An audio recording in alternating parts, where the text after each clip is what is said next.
man. You're making me do prep or something. All right, Ryan, what is coming up in Super Rich News? Well, sir, we have the Colorado neighbors are dismayed by a new wave of marijuana traffic, which is I'm very interested in this because it's not going to be all fun and games and munchies. There's going to be problems with marijuana. Game of munchies. So, like, what's going on with it? Colorado and the weed laws. All right. Let's see. Sheriff John Jensen watched the 2012 election returns crawling across his TV screen in the rural area just over the Colorado border. Tuned to a Denver news station, he soon realized Colorado voters were about to legalize recreational marijuana. That's when he turned to his wife and started to swear. I just felt sick, he remembers. The drug war in this country used to be along the U.S.-Mexican border. Now it's 8 miles away. Although legalization continues to be celebrated within Colorado, its next-door neighbors are none too pleased. In fact, many are furious. Law enforcement officers in the smaller, often isolated counties and states ringing Colorado stay there. The departments shudder under the weight of Colorado pot flowing illegally across the border. Drug arrests are rising, straining already strapped budgets in places where marijuana remains illegal. Yeah, I was thinking about that because when they made it legal, I'm like, well, what's going to happen when you have the weed in your car and you go from Colorado to Iowa? Like, Iowa's not going to be cool with it. Like, right. I knew that was going to happen. I was thinking like that. It's bound to happen because, like, Washington and Colorado are cool, but not every state in America is Washington and Colorado. Like, this is bound to happen. Like, yeah, everyone needs to get high and shut the hell up. The hell out exactly. It has just devastated the smaller agencies, says Tom Gorman, director of the federally funded Rocky Mountain High Intensity Drug Trafficking Area. The marijuana laws were supposed to eliminate the black market, but in effect they have become the black market. What does that mean exactly? Because I'm kind of confused now. Because it just seems like... Because they have a good setup going. Once again, I heard this on Opie and Anthony because I listen to them, but this comedian named Dan Soder, who's really funny, but he's a notorious pothead.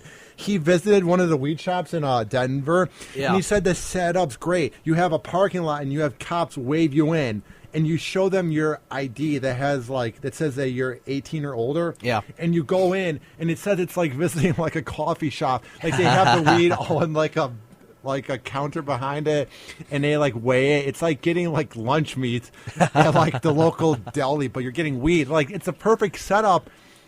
But what happens once you take the weed from that smoke shop or that weed shop, and then you take it to Nebraska, or you take it to Iowa, or you take it anywhere, or it's just, and then driving while high. There's just so many technicalities that come with weed, Right. You know what I mean? Just stay in a coffee house and smoke it, I guess. But that's why it's hard to legalize. It should just be legalized, but then are you going to make it driving while high, just like a DUI, have weed checkpoints? Things are going to get harder before they get better, because, it was great, Ryan. They had the highest taxes increase, or they got them a lot of money. Colorado, the first quarter, did really well. They gained a lot of money from the weed. So did Washington. But this headache is going to come because they're not going to know what the hell to do with it. Right. You agree with me? Do you know what I mean? No, I agree. What's your take? I just think that they should really just look at this and see, because it was making a lot of money, right? You have to keep going with it. Illinois should be doing this. We're dead broke because of that douchebag Rahm Emanuel. And because of every other douchebag politician that's ever walked there. I mean, if it's making a lot of money, then why would you try to get rid? Yeah, it's going to bring a lot of money in and everything. We have the worst medical laws and the worst weed laws. Right. Ugh, Illinois is the worst. So the article just pretty much goes on to say about how there's other counties, or in other states, especially in Nebraska. Here it says that that there has also been an uptick in property crime, which Wilkinson thinks is because thefts are financing marijuana buys across the state line. That would be the state line between Nebraska and Colorado, I guess. Yeah. And nearby Dual County, population 2,000, stopped putting prisoners in its antiquated basement jail years ago. Now it's an evidence room chock full of confiscated marijuana. nearly all of which comes from cars leaving Colorado. Yeah, so this is sort of an issue, which is why I agree with you. I think every state should have the same rules as Colorado.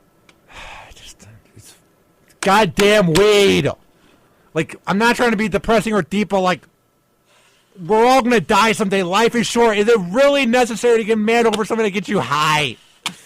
Like, if anything, half the killers out there probably should have got high and done something then, Ryan. You know what I mean? Like, I think Aaron Hernandez maybe wouldn't have been such a dummy if maybe he was high and realized, I'm playing football, I should appreciate the moment. Like, weed makes you think.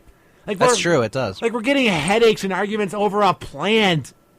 If we want to smoke it, or if people want to smoke it, rather, let them smoke it. Make it legal. Right. Obama did it. Obama did cocaine. And he's acting all phony, like, oh, look into it. Like, just legalize it. Enough of this. Yeah. There's not too much more to this article, but, it just pretty much says basically what we're saying, that Chicago. That there should be these other places that also have the same laws as Colorado. Yeah. Chicago, what is your take on it? Call us, 847-866-WNUR. That is 847-866-9687. And coming up next, we are going to talk about a teacher's expletive rant. Ryan, what happened? Give us a quick preview. Well, this teacher's expletive-laden rant to students was caught on camera. This was in Atlanta, and this is what happened in Atlanta. Every crazy video that ends up on Roadstar Hip Hop is in Atlanta, I swear to God. Yeah, pretty much. And, just another teacher saying stupid stuff. Oh, geez. We will be right back on the Hoppe and SuperRICH show here on WNUR 89.3 FM. Don't touch that dial. BRB. The Hoppe and SuperRICH show.